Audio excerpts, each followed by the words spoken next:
कहीं खड़े हैं सड़क पे तो कहीं चल रहे हैं, और वहीं पे देखा जाए तो और भी अगर गाड़ियां हैं, पैदल वाले हैं, एक हॉर्न की आवाज़, एक शोर, एक धूप, तो इतनी चीज़ें, इतनी डिस्ट्रैक्शंस। तो उसमें अगर हम वहीं सोच लें कि अब तो ये रास्ते पे चलना ही नहीं है, इतना एक कठिनाइयाँ आ रही हैं और सुख चैन जा रहा है, तो जहाँ तक हमने पहुँचना था वहाँ तो हरगिज़ ही नहीं पहुँच पाएंगे। तो बात वही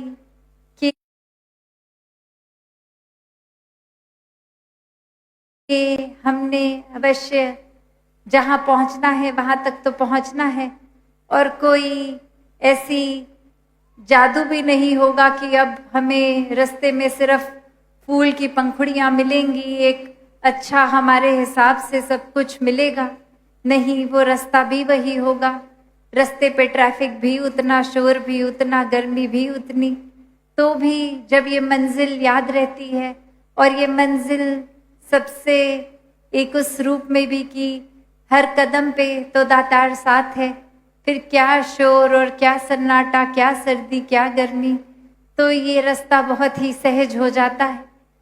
तो बात वही कि हम जब तक अपनी प्राथमिकता सही चुनेंगे, जो प्रायोरिटी है उसके ऊपर टिकेंगे, तो सब कुछ फिर बहुत ही आसान, और फिर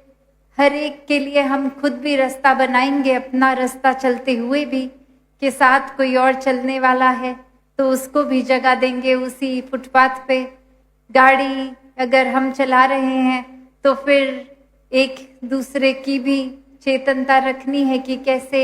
हमारी एक केयरलेस ड्राइविंग से दूसरे पर भी बुरा असर हो सकता है। तो ऐसे छोटे छोटे पहलू पर जब जब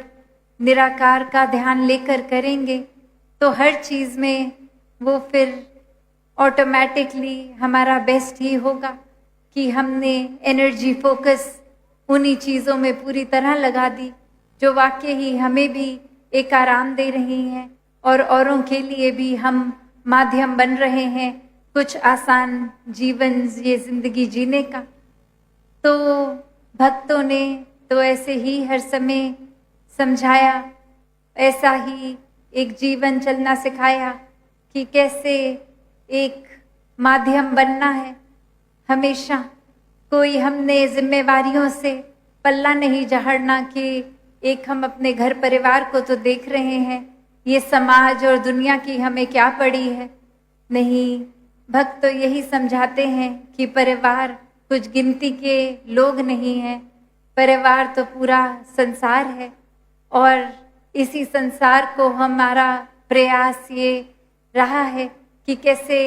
दीवार रहित संसार बनाना है, ताकि ये वाक्य ही सिर्फ बोल में ना हो कि हर कोई अपना है, सब में परमात्मा है, पर वाक्य ही हर एक को एक्सेप्ट करते हुए, अपनाते हुए, हर एक से प्यार करते हुए जीवन चलाना है। फिर वो मन में बात नहीं आती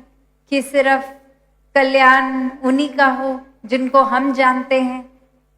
फिर यही बात आती है कि हम ऐसा क्या करें जो हर एक के लिए कल्याण रूपी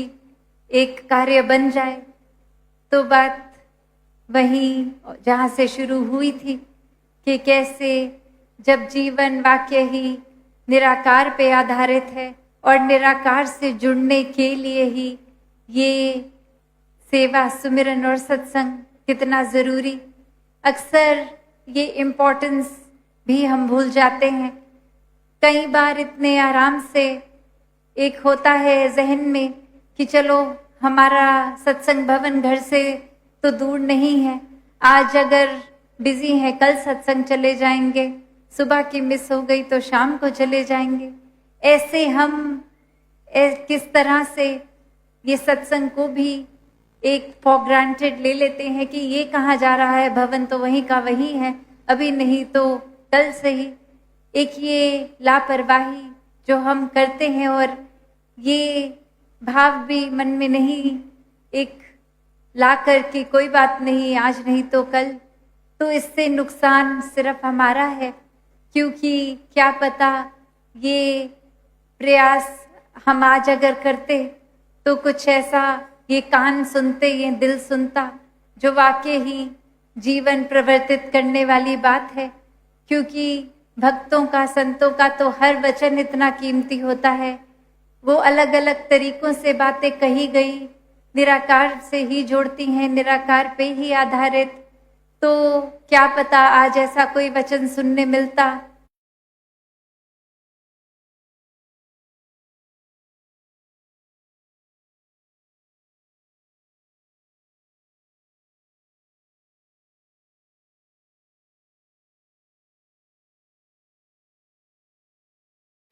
करते हैं निराकार से जोड़ने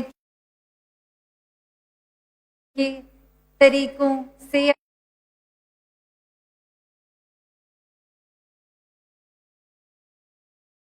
अपनी बातों को, चाहे माध्यम गीत, स्पीच,